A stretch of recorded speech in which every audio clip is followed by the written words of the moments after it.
hear us for a second. Hey everyone, happy Friday. I'm gonna officially roll the intro in just a couple of minutes, but Okay. yeah, I just thought I'd switch. Everyone can hear us. Hey, and yeah, fun day, Cool. huh? I just if you haven't seen it before, check out. Well, not wait for after this show, but check out Blood's giveaway and stuff. I thought I was having fun watching the spin the wheel thing, and No yeah. one was showing up. I don't know So why. I mean, I would, you know, fifty I'd show up dollars, for man. that. I know. I must Yeah, have some 50. rich followers or something. I don't know, man. Yeah, $50 and a visit from the FBI. What more could you want, right? I like you have your soundboard of stuff that just Oh yeah, carries of over into course, other shows. So of course. It yeah, follows me around. yeah, it's fun stuff. But yeah, that's going to be the interesting thing where still Monero seems to be, it's you can get it places. It's on Kraken. It's fine. It's not too spicy. It's like if an average crypto trader has some, it's like that's fine. I wonder if it's going to change to where it's like an instant like Fed magnet kind of thing, where it's like, oh, you Of have that, course, it's, and then people are gonna have to be a of lot more course. quiet about having it, because then Yeah. if you just say you have it, it's like the reverse privacy coin. It's just like There all of a you sudden go. There everyone's you looking go. at you. Good point. Good point. I'm very interested to see. This is the first time I'm on Brave with Hmm. the Brave streaming. This is cool. How did you find out about this? Yeah, so I've always done everything I can with like open source stuff, and Right. so my previous portal that I used to get people in here was Jitsi, and Jitsi's Yep. great. And then I realized, so then Brave had their own thing, and it is Jitsi. It just literally is Jitsi, but It's it's white their own. labeled. Yeah, it's their own instance, and so the quality's a lot better. And I noticed that in the past, some of my streams, like my quality would be good because it's coming right from the webcam there, but then the guest quality would be bad because it would be coming from like the Jitsi stream and some janky ass thing. It just doesn't work. So Brave works a lot better. Now Good. the restriction is they do try to make you pay for it if you have over 4 guests, I think. So Okay. for I do a like an after party thing after a lot of these shows. It's just a big Jitsi hangout, and I have to remember to always do not do the Brave version because then it'll yell at me. So then I just Gotcha. do the Jitsi Gotcha. one. I don't care if everyone's like a potato if we can have 12 people in there or whatever. Gotcha. So No, that's neat, man. It's first time using it. So shout out to Brave for. I'll definitely have to check it out. yeah, shout out to Brave. And that's before we really get started, that reminds me of Zcash thing because Zcash has a Brave partnership now. They're getting into the Brave Mm. wallet somewhere middle of the year. And I think Brave is going to use the Zcash blockchain for an encrypted messenger, which I have not gotten the details on, but that sounds kind of interesting. And What do you think about Zcash though? Like, yeah, well, listen, this is something I've been sort of digging into a lot. I think the Zcash versus Monero thing is wild because it is 100%. Monero wins It's all day. 100% a culture war. There's zero technical Really? in terms of that kind of thing. I Well, I mean, the blockchains are very different. Like, if I needed to trust that no one, if my life depended on it, no fucking way I'm using Monero. As far as like the actual underlying tech, the encrypted transactions, the state of the art, and zero knowledge proofs and stuff. But as far as like give me a bag of one or the other and see what I can live on, no way am I going to go with Zcash because you can use it for like 5 things, and it's just it's kind of crazy how you have the completely more like nonprofit foundation style tight, buttoned up kind of approach, and then like the chaotic cypherpunk sort of approach. But like there doesn't need to be this friction. It's purely like they're both trying to get the best privacy possible. And when hmm you really talk to them, they're both kind of on the same page about the tech. Like the Monero people say, oh, Zcash, you should have private by default. It's not good to have that. And most Zcash people, if you really talk to them, say, yeah, we're going to try to move in that direction. That's good. And then the same thing with the zero knowledge proof privacy. That's something that Monero is actively investigating with Seraphis and things like that. So it's not actually, they're not actually that different, but culturally, it's just like the nerds and the Gotcha. jocks, they're just so different. See, I thought that Monero was, at least from a quantum resistance standpoint, was more equipped from, and this from NIST. Well, I don't know how much you want to trust NIST, but Mm-hmm. something I saw about that. But I don't dive too deep into the technicals on a lot of the privacy coins because I think we need to cross that quantum Rubicon, that quantum processing. And then after that point, we can say for sure and safely know that a coin that's in the quantum world, quantum computing world, is private if it survives. You know what I mean? Like I want to see us cross Yeah. that before I get real confident in using any of them right now. Yeah, that'll be an interesting. I mean, that's the quantum thing is something that it's been like kind of like a buzzword that people talked about for a long time. It's kind of like a CBDC type thing where it's a real thing, but it's also very undefined right now as far as what does it actually Right. look like. So there's only so much I can really focus on that until like it's in front of me, especially because I'm not that smart. People who are a lot smarter than me can, I'm sure, start thinking about that in advance. But all right, it's probably a good time to hit the intro. What do you think? Yeah, for sure. Let's do it. All right, hit the intro. 3, 2, 1, go.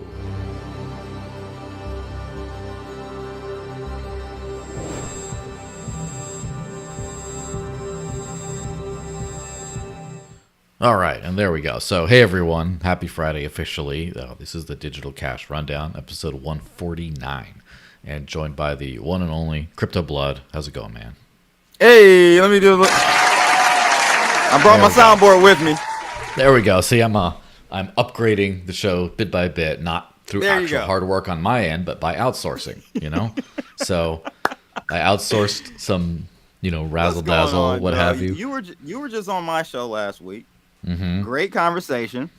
I think you won because Very brave my of you buddy to say on this show. my buddy 10 Pound. At the end it's just I agree.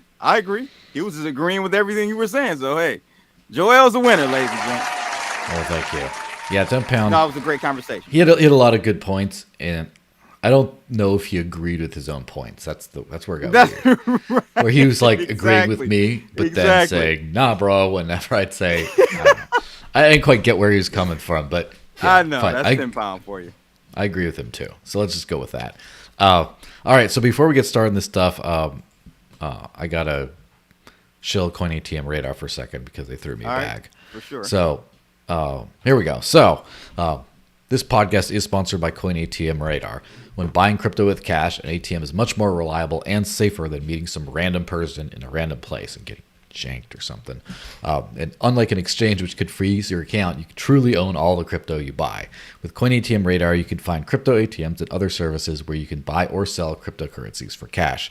On their website, you can search by coin, address, if the ATM supports selling as well as buying, and you can also search by geo area, like country, state, city. You can also check and compare actual current fees of the different ATMs. So if you want to find out more, go to coinatmradar.com or coinatmradar.com. All right. Got that thing out of the way. They reached out to me a couple months ago because they tried to sponsor a bigger podcast and they got left unread, and then they're just like, well, there's always this guy. Slide over. Let me slide over this way. I think I'm a little uncensored. Yeah, you're right in the middle now. That's exactly where it is. All right, cool. So they picked you as last resort, huh, Joel? Yeah, well, they said that they picked it because they kind of like the stuff, like the principles and stuff I stand for, and not the money I could make them because I won't. But I just figure, they're just like, well, we tried to do something profitable. It didn't work, so we'll just like do this guy a favor because he seems to be struggling out there. So anyway, thank you, CoinATMRadar. You've done me a solid there. All right, let's hit on Justin Sun, everyone's favorite person here. So TRON announces its Bitcoin Layer 2 solution and a roadmap, and blah, blah, blah, make Bitcoin fun again, all this stuff. So I did a space on this on yesterday, or on using this as a jump off point. And I have to admit, I did not read the post before then. I was just like, oh, this sounds interesting. Let's just riff on it for a couple hours. And now I've since read it, and I regret reading it because I didn't learn shit. Like, I don't know if you read it, but what did you I what didn't did you read the gather of post. specifics? I didn't read the post. I read the article out of, I want to say it was out of Cryptopolit Cryptopolitan. Yeah. Mm, So I give him credit for trying. Like, listen, like honestly, and I said this on my stream. A lot of us OGs still use TRX. I use TRX pretty often for their stable coins, USDT. A lot of people still use that as a means of transacting USD or stable coins. So I said to my audience, hey man, you might just, this may be a Hail Mary pass. You just never know in technology which solutions are going to be the ones that are widely adopted and actually scale. So mm, you just never know. I don't like particularly care for Justin Sun and his antics. I think he's an attention whore in the blockchain ecosystem. But you got to give him or his team, someone over there, somebody, the blockchain guys, you got to give them credit because they're still around, they're still relevant, they have a decent amount of traction in regards to stablecoin usage on that blockchain. So we'll see what happens, bro. Bitcoin needs to scale. That was the whole conversation and debate I had you on the channel about last week. So yeah, it, let's it see. definitely does. Yeah, and the They thing have is, a, it's pretty ambitious though. Three stage type of yeah, strategy. and I can't glean any specifics from this kind of thing. It just a lot of buzzwords. Yes. The thing is, I think it's partially, to hype up, pump up the token, or whatever kind of thing. But it's also just kind of like to put his foot there, like put his foot in the door, while they kind of figure out how to do it. And And that seems so, like yeah, every move that he makes is that way. It yeah. And seems that, to me. I may be wrong. I mean, I wouldn't disagree with that.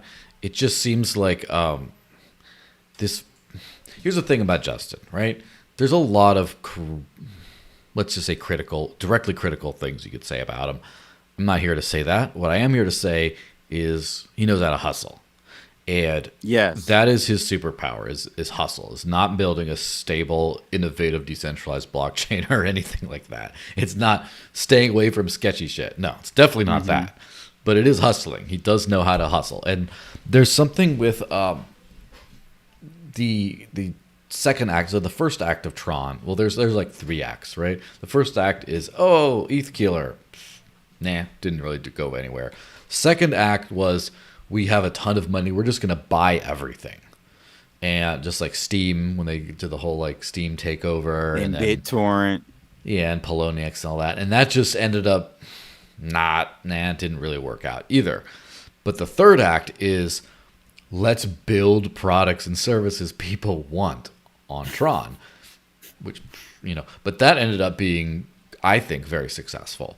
I'm Yeah. very much not paying attention to Tron. I have to say that as a disclaimer, but I do know that the Tether on Tron is one of the most dominant forms of crypto payments on the planet right now.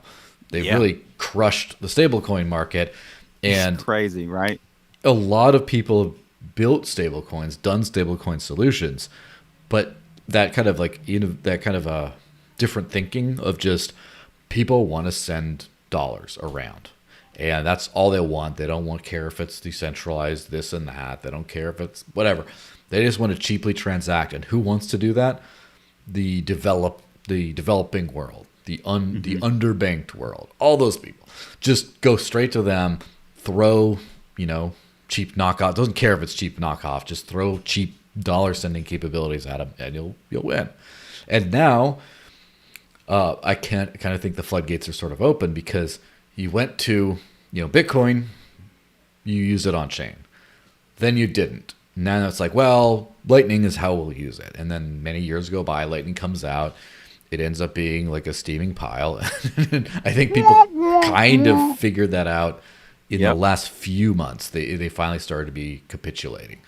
And now they're like, well, but liquid and okay. Now when you're Right. doing like Lightning is an interconnected network of two-way payment channel of literally people have Bitcoin, real Bitcoin, in a multi-sig with another person, and then et cetera, and they stitch it together. You can say Lightning's really Bitcoin, kind of. But you can't say that Liquid is Bitcoin. Liquid is just it's not even some like centralized, shitcoin network that the Blockstream folks run. And if you're saying that, now Justin Sun's just like, so you're saying there's a chance. He's just like, why don't I squeak on in here? This is like tacit permission for me to just go build whatever the hell I want to like scale Bitcoin or whatever. So he's going in there, and I'm just gonna put one of those replies things up on the screen. Just one laser-eyed maxi. Keep your shit coins away from the Bitcoin protocol. It's like, yeah, good but luck it's so the reason why this may be a Hail Mary pass that's caught is because we never thought that, as you stated, the USDT network or ecosystem on Tron is one of the biggest. Like, where did it come from? How did that happen? You didn't see boots on the ground with Tron. Like, they weren't in not South Africa, in Tanzania or some Cambodia or somewhere in South America.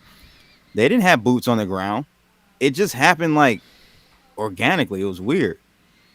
Yeah, I mean, I would have to actually look into the story of how that's done, but like maybe someone else can do it because I'm already busy. But it seems like they hustled very, very hard. And so I've been sort of thinking about this recently, last couple months, is someone has a huge opportunity to build a Bitcoin denominated something that will work for payments.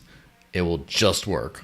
And somehow people will trust it enough that, all right, I guess I'm not going to get rugged. So if people whoever builds that first is going to win out big.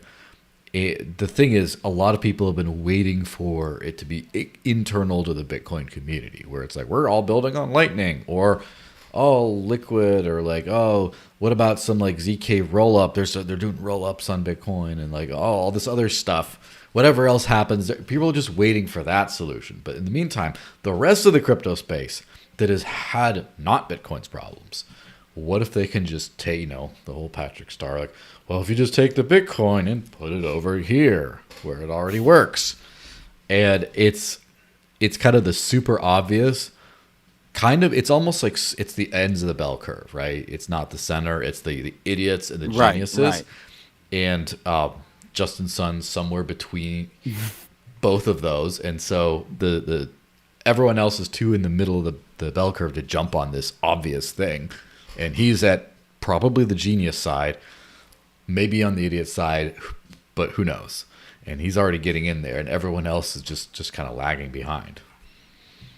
I mean, it may be a perfect storm for him in the Tron community.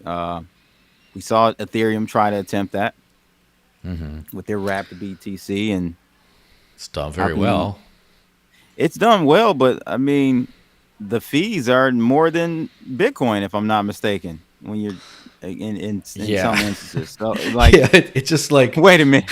Yo, dog, I heard you like paying fees. So you get to somehow pay more fees while you're paying fees on your Bitcoin. It just made it worse. It made it worse. I mean, whatever. So again, you may have a perfect storm here, Joel, of Tron actually doing something tangible. We'll see. Yeah, absolutely. And that's the thing that I think the free market waits for no man. And what we've seen with like Bitcoin is the one that has been the most resilient to that, because they've fallen behind in some things, but because of the strength of that initial, this is the digital gold that will survive and protect us against inflation. That has been unassailed. That's still there. Because of that, they've still stayed there. But Ethereum doesn't have that. And so like Ethereum thinks they have the luxury to do all the nonsense of like, well, we'll just scale through 1 million L2s, which are really separate L1s, and all that nonsense. While they're doing all that, stuff like Solana and now Tron are really keep creeping up on their market share. But now the same thing is finally going to happen to Bitcoin, where all the Bitcoin L2s or maxi approved by the 10 podcasters in charge or whatever it is. All that stuff is going to have to compete with other chains that don't have to do anything other than convince people that whatever BTC is worth one BTC. Right, right. So you may literally have a mass exodus. I could see that where literally there's no activity on the main chain of Bitcoin. It's just like a dead land field of just Satoshis sitting there, because Mm-hmm. everything's been bridged over to better solutions. So it's probably what's going to happen. But then you have to ask yourself, okay, well, if there's no activity, then where do the miners come in play with this? Where's the economic incentive for them to continue to? There are a lot of unknowns and a lot of questions that I Mm-hmm. have in that world. Yeah, it'll be L2 balancing is pretty much it. Where it'll be like, let's just say a fifth of the supply will be on the Tron stablecoins in that pool, another fifth here. It'll all be there, and then every time it's like one is super successful and there's not enough wrapped Bitcoin on this thing, then someone's gonna unbridge from something not being used and then just migrate it to what's being used, and then that's going to spike fees and all that kind of stuff. And if it happens constantly enough, that'll be the entirety of the Bitcoin blockchain network is just migrating Just from these swaps. pools. Yeah. Yeah, Right. and it's kind of funny Bridges underneath. because the maximalist, it's kind of funny because Bitcoin maximalists have the whole ethos of that is we win, Bitcoin wins, everyone else loses kind of thing. And in a weird twist of fate, which no one really expected, they're winning and losing at the same time. Oh, I there you go. Round of applause. Yeah, that it's also like to the detriment of their detractors, right? People that don't like that, they want them to lose, but they're not losing because Bitcoin's doing quite well, right? The price is going up. It's being adopted by all these institutions, things like that. But then the whole carefully constructed maximalist narrative of, oh, it's going to be used for this and we can do that. Ordinals was the first runaway thing that just hit them and they just can't stop it. It's just there. Sorry. You can filter, add the filter, whatever. It's not going to work. And so when you lose control of the narrative, now the next thing is going to be, hey, everyone's going to do this Tron stuff to do, and it's not real.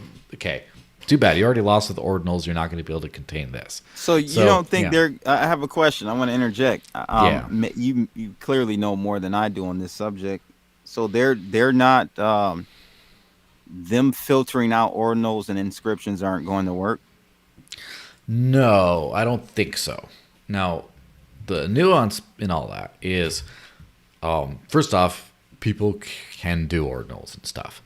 Also, that's most of the money for transaction fees.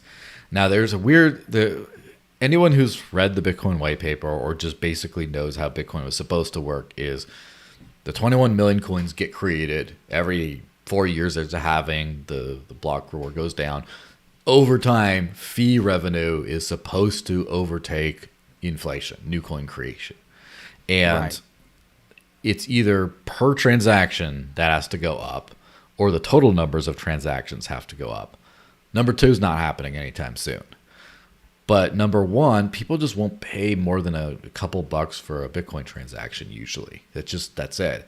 But they will if they're stitching some monkey JPEGs together, apparently. And so that's where ordinals has actually been like making big money for the miners and for things like that. And so it's hard to just say no to a big bucket of money. So Gotcha. it's hard. And then it's like whenever you start talking Makes about sense.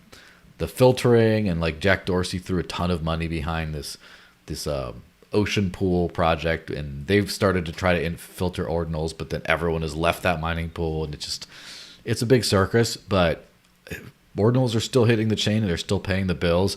Bitcoin Magazine's showing them now. All the maxis don't like them anymore, and like it's been crazy. And so I think that I Because hope I think yeah. what are there's a proposal that's going to go through, right? BIP, I don't know what number it is Hmm. that's going to get rid of them. or attempt to. And Yeah. it's coming up. I have to do some I don't. research on it, but we'll see how First, that happens. first of all, I have heard from a few different people. Again, this is other people's research. I have not done my own. That it wouldn't really work. It would just prevent them from being made the way they are now. But you could still find other ways of making them on chain. You can't stop it. But also, I'm just skeptical that people would make such changes to the protocol at this stage, especially when it cuts out a bunch of money today. At least if you cap the block size, you're like, well, the transaction revenue isn't there today, or well, but then people throw money at Lightning. That's a good way to make money. Here, you're just cutting out money, and so that's always hard. It's always hard to bet against, profits and money. So I don't know how it's going to go, but I think it's going to be there to stay. And I guess the point is, once they've lost their ability to say, don't do that with ordinals, when people start bridging to Tron, they won't be able to do anything either. So that'll be fun. Wow. Yeah. What a freaking world. Let's hit on this Kraken thing. Yeah, that was interesting. Yeah. So just posting the Kraken notice that got shared. That says, hello, whoever. Regulations in the UK require that we maintain up-to-date information about our clients and their activity regarding self-custody wallets. Now, the rest just doesn't even matter after this point, but that one thing says regulations in the UK require that we maintain up-to-date information about our clients and their activity regarding self-custody wallets. Why the hell is the UK government saying if you sell someone crypto, you have to track how they use it off platform, not in your business at all? That is just wild. And so it says, please answer the following questions. Please confirm that you own or are in control of the self-custody wallets that you are sending or receiving from. Why would you send or receive to them if you're not in control of them? That's insane. Also, none of your damn business. And if you do not own What if them, it's a mixer? What if it's like how are you supposed to know? Yeah, I mean, or if it's like just saying, oh, I own all these places where they go. Well, what happens if you tell them that and then you move to a different wallet that isn't as doxed? And then they're like, well, do we need to know this one too? And so they just say this process runs smoothly. If you do not receive response, we will have to place a lock on your account until we obtain the information we requested. So that's pretty nuts. Yeah, I'll let you rant on this for a little bit while I think of the right way of phrasing it. I just that's crazy, bro. And it's just going to get to a point in time where people are going to have to decide: do I want to break the rules? At what point are rules not morally standing? Just because it's a rule doesn't mean that it is moral. Mm-hmm. And so I think we'll be getting to that point in the next 5 to 10 years. A lot of people will just decide to break the rules and not cave to the powers that be. There's no way I'm going to tell you voluntarily where my coins are coming from and if I have any any self-custody wallets. Use your $1 trillion machine algo to find out, and then I'll still deny it. There's no way they can ever, Joel, if you think about it, there's no way they could ever prove it. You can't prove it 100% for sure because this whole thing did come out, which by the way, there have been this law, I think is related to to FinCEN's travel rule, if I remember correctly. But this was a whole thing a year ago or so, because part of this the whole rule thing says you have to, in order to withdraw from exchanges, you have to prove ownership of the address where you left. And so you basically have to sign in your Trezor or whatever a message saying, I, insert name, own this address. And I remember that some wallets, I believe Trezor was one of them, but Edge was also one of these kind of companies that was trying to get in on this, started there was some sort of a tool that would allow you to just auto sign and just say, "Yep, that's me," kind of thing. And people got freaked out, and that I forget what the acronym was for that. In fact, I should probably just look that up because. And I remember because, and I had Paul Pui of Edge, who, by the way, if anyone believes he's not on the right side of history, like that, he's one of the best dudes in the whole space as far as most pro freedom, the most real OG, all that kind of stuff. But he just said, look, the lies, it was the AOPP, that's what it was. And said basically his point of view was, this is a law anyway. This makes it super easy for you to do this. And by making it easy for you to comply in this way, it will encourage self-custody because instead of people saying, I'm just going to keep it on exchange. And, that is a good point. But I guess the point is, this is an insane place we've arrived at where this is kind of a thing. Yes, I cannot believe. Yes. And now. Wow. Yeah, I didn't connect the dots like that. That's for sure going to be the future. This is a funny. If you want to exit to fiat in the United States, you'll have to exit from a whitelisted address. Probably that will. I mean, the UK to begin with, and then before you know it, other things. Now I will put up on the screen this. Back in February 6th, when Binance announced it was delisting Monero, Monero said, Monero will never compromise on privacy, blah, blah, blah. Kraken responded saying privacy is not a crime. And it's like, okay, interesting. Good for you, Kraken. However, first of all, there's a lot of virtue signaling for someone whose hands are tied. Clearly, because of this whole thing, and you can get the same Kraken, but also I don't believe you can trade Monero in the UK on Kraken. I believe they delisted it. I believe while Kraken was again, I'm going to sound like I'm talking shit about Kraken, and I'm not. I think that they have the best of intentions, but while they were virtue signaling about we're not delisting in the US, they already delisted Monero somewhere else, not because they wanted to, because they were compelled to by regulators. It's so, I mean, if you're waiting for a centralized exchange to save you, you're going to have a bad time. That's for sure. Yeah, agreed. Yes, this is interesting times, bro. Would have never thought this 5 years ago. Never would have thought this 5 years ago. Yeah, to a certain extent, there's like canaries in coal mines. That's definitely a canary. We're definitely seeing centralized exchanges are getting harder and harder to operate like this. It's interesting, though, that non-custodial fiat on-ramps and stuff like that don't always require full KYC up to a certain amount. So, like, for example, Topper, which is an Uphold operated service, you can buy crypto with a credit card up to 2,500 USD without giving your ID. And it's then after that you do have to give your name and address and KYC light or whatever. But it's like kind of like ATMs, like buying from an ATM, where you don't always have to give your ID for lower amounts because it's a custodial thing. So for me, the real canary in the coal mine is when those kinds of services start to do this stuff, where what do you want to go buy from like Changely and their little credit card option or whatever? When you want to do that, and then it just says, please sign with the transaction to prove that you, this legal person, own. Yep. When that happens, I'm going to get worried. That's when I get really worried. So I'm like, oh, no. It's coming. I mean, the fence, it just closes in tighter and tighter and tighter. That's why we have to have some level, some line in the sand where we stop it all the surveillance, I think we've gone too far. We're past that. But we should have said, nope. We're not going any further than this with our privacy, because it just like taxes, they always increase. Rarely do you see taxes decrease.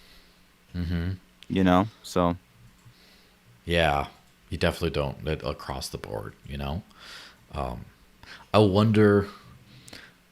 The real thing is once it's always like it's money and power, and for the longest time, crypto's been on the wrong side of the money and power equation. What needs to change is for people with money and power to start getting into crypto to where they're like, oh, hang on a second. Because if politicians have to declare all their crypto all the time, for example, they're not going to like that as much anymore. If they can't, send it to Ukraine or wherever they're doing with it, they can't do that. If they start to be restricted, they're going to be like, well, let's have some reasonable restrictions.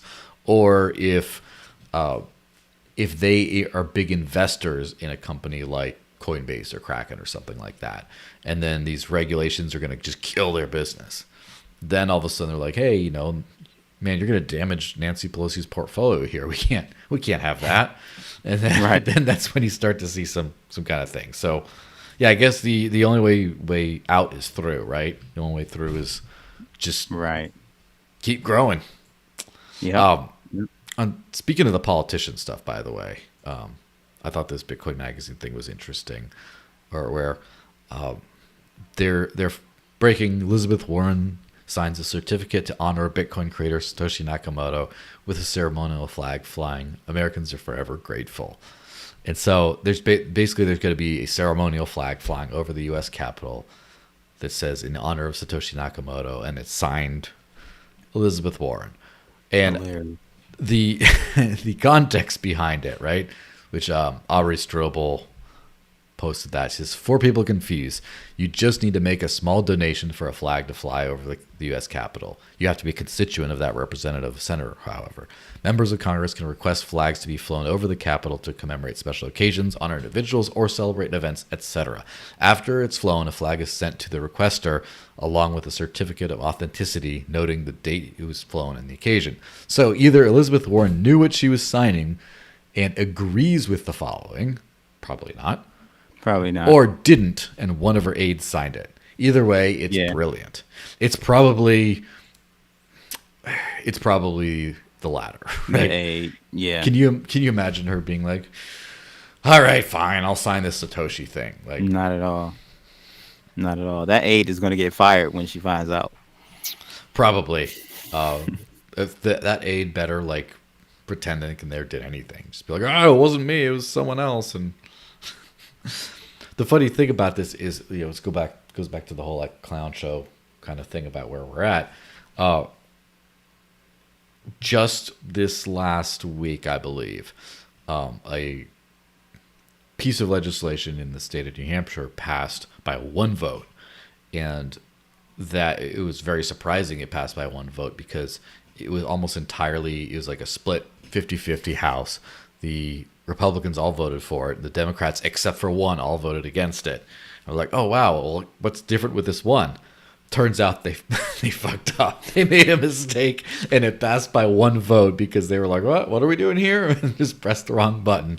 And it's like, yeah, apparently that happens at the highest order, of government, too. That's just like the SEC getting their X account hacked. Right. Exactly.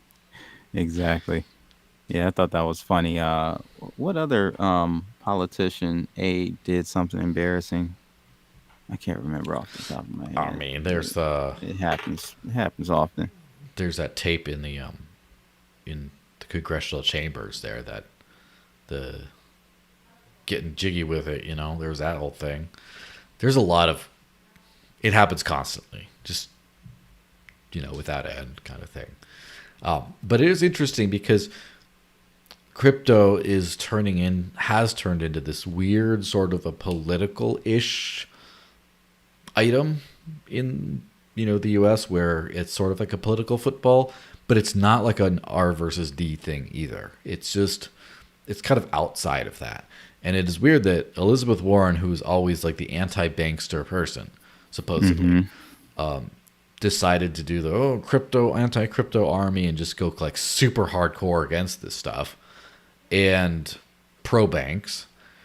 And it's just like being old man yells at internet. At some point, this is going to be everywhere, but then where does that leave you? It's just kind of like Peter Schiff, right? I think Peter Schiff screwed up by deciding to go so hard against crypto, and now he's kind of stuck. Now he has nothing to do but to just talk shit about Bitcoin all the time. And it's just like, well, I'm sure he'd rather just be over it and just let the new tech be but he can't. Nope. Yeah. Nope. Not at all. Do you think personally that Peter Schiff's ever going to turn around? No, bro. I've watched him for 10 years now. 11 going on 11 years. This next month. No, it's no way. You don't hold out this long and then bend. He's past that point. He's gonna go to the grave. Yeah, I Yeah. wonder. I wonder if there's because he has said when pressed some sort of positive things on the tech of crypto, but he just doesn't like Bitcoin itself. And so I wonder if maybe he's gonna be like an ETH or a Tron maxi in the future, where Like he's the just That's funny. The thing about him and anyone else like at this point who hasn't jumped on the bandwagon, they're not because you know Peter Schiff is more of a Wall Street TradFi guy, right? I mean, he's precious metals, but that's still under the realm of TradFi and Wall Street. And to see a spot ETF, even the futures ETF, when that happened, that should have convinced everyone who were naysayers that this is not some magical internet money anymore. It's not that. It's real. It's been financialized. So to see him or anyone who's doubting it still to this day after a spot ETF has been launched by the biggest financial institutions out there, no, they're never going to switch if they haven't by now. yeah, probably never gonna switch. The thing is, at some point, like the free market wins out. At some point, you run out of boomers to sell gold to, and Yeah. what's the next thing you sell? Because you can't just sell custodial gold. Like there's gotta be something else.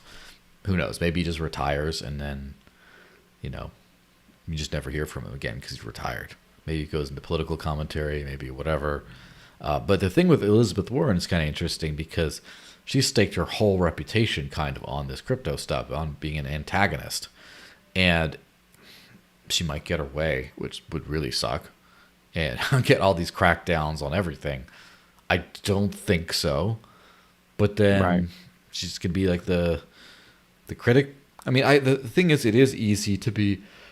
It's like being an Elon Musk critic. Like, first of all, there's legit stuff to criticize here and there, but also it just he's the bigger he gets, the you never look like an idiot for criticizing him. You can always be that little chihuahua nipping at his heels. You can always be like, "This sucks. This sucks."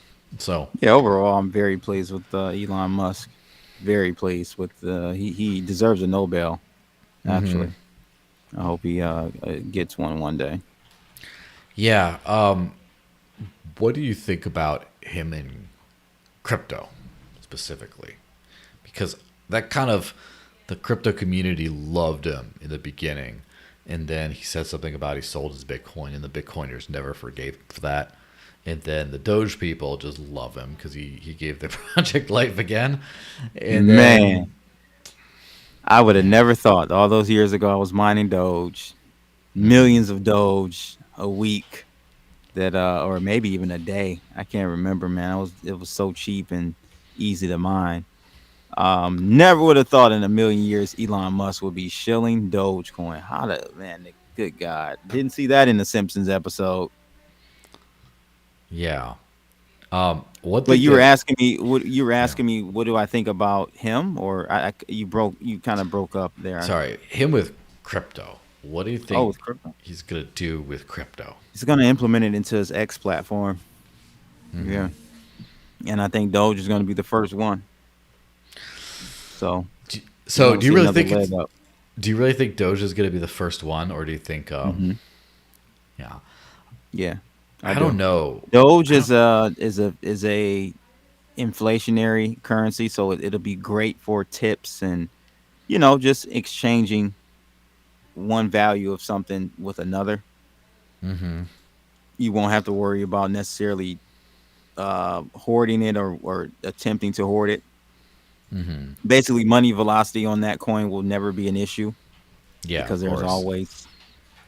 always new issuance of Dogecoin. So it's the perfect money you know, for that, for commerce and stuff. So Yeah, probably the more I would say the more likely thing is that they enable like a basket of cryptos, kind of like a Coinbase wallet type thing, just like the BitPay 6 or whatever it is, just a, and then Doge is probably going to be on there.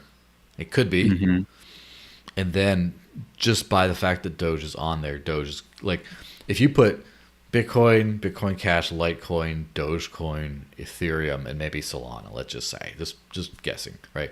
You put those 6 on there, only Doge is gonna pump. yeah, For right, some right, right, reason, right, for right. some reason, Exactly. even though they're all Yeah, on no, there. I agree. It won't be just Doge when they launch. It will be a basket of them. I agree. I agree with that. But as you stated, Doge will outperform all the others. Now the other ones may do well, but Doge will outperform the other basket of cryptocurrencies for sure. Do you remember when Elon made Doge the logo of Twitter for a day? Yeah, Like, come I on, man. I It's a do shoe remember. in. We know that's coming, man. That when the payment system gets up and running, that is definitely going to be on there. Yeah, they might bring back the Doge logo for it might just be the Doge logo for the payments button, even though you can send other coins. The Right. funniest thing would be if it was Doge logo and no Doge supported thing, because Doge would still pump. It doesn't matter, but Right. just kind of how the thing works. One thing that's interesting, I did sort of dig up. He did post a while back because there's some scam token around about the XAI or whatever. And he did say, to be super clear, none of my companies will ever create a crypto token. And that was back in November. He said that. So, I mean, I guess he has enough I money. He believe him. doesn't. Yeah, he has enough money already. He doesn't need to do another, token like that. Yeah, I don't think so. I don't think he needs to do that, man. I think he's all behind, and that's a more equitable and fair way to do it for him just to pick a coin that's already in circulation, so it doesn't look like he's the rich trying to get richer in a sense. So yeah, I don't think they're going to create one. They're going to go with Doge as the official cryptocurrency of X. Yeah. One thing it is interesting to see is you keep on seeing all the stuff about the financial licenses and stuff about hmm X has obtained a payment license in this Right. state and that state.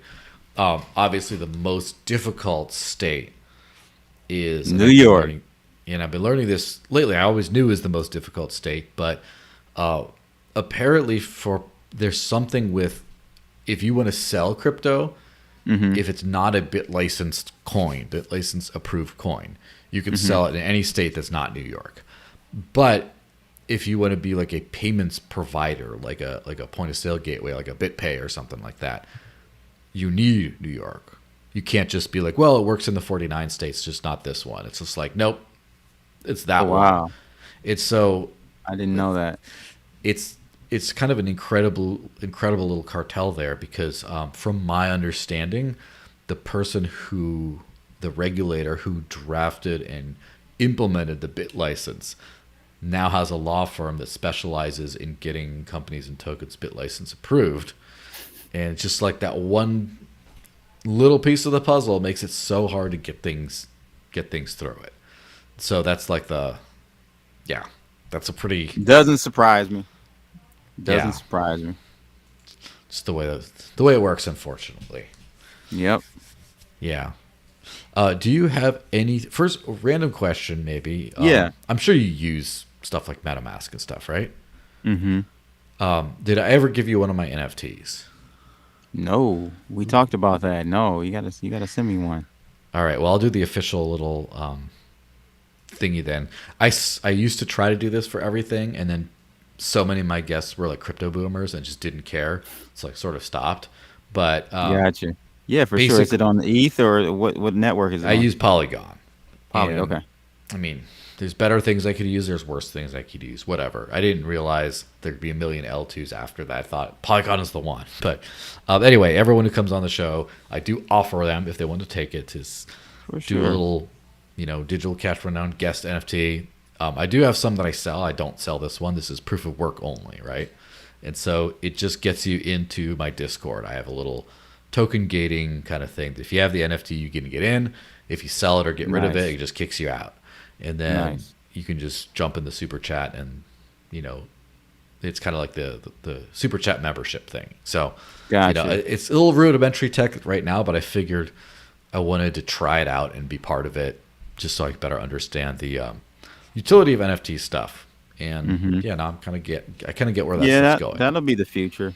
It won't be the PFPs they call them, just for the sake of having an image. Yeah. The utility aspect is what really is about the power is. Yeah. Well, just make sure you send me your Matic address at some point. Sure, I'll get one of those over to you. So anyway, we hit the part of the show. We're wrapping up. It's shill-o'clock. Did you see the time? It's shill-o'clock. I need a little, just like you, I need a little soundboard for a shill-o'clock sound for that. Yes. Maybe the error. You're right. So what do you want to shill other than your Twitter account or whatever? Oh man, that's a good one. I mean, I have the algorithm, Bloodalytics, so people can check out bloodalytics.com. Set of signals for trading, actively trading. That's always available, so check that one out for sure. Shout out to, I don't know how you say that name. Cy Clotaire? Oh, Sylvan. Sylvan is his name. Yeah, he's been on the show before. He's a good Clotaire. Shout out to him. Thanks for joining. Yeah, man. And my YouTube channel, of course, Crypto Blood, youtube.com/Crypto Blood. You can check me out there. And I'm most active on Twitter. So that's where you can really engage with me. And I'm always throwing out some political stuff, most likely. That's what's going on right now. So you'll hear me ranting about that. Yes, of course. Twitter's the best place for shit posting in the world. That's why we have it. All right. Well, everyone, thanks for watching. It's been a fun show today. Very good. And very good. Go check out the Monero giveaway that you missed. Yes. And, next week, though, that's another shill. Come join next week. Is it going to be Monero or something else? We're going to do, God, I just forgot which one we're going to do. It's another coin. I'm doing a different coin next week. Come by and check it out. Super chats and members are eligible. Fun. Get another reason to get on that. All right. Well, everyone, thanks for watching. Have a great week. Taxation is theft. Your phone is spying on you, and fiat's a scam. Never forget all that stuff. All right. Bye-bye, guys.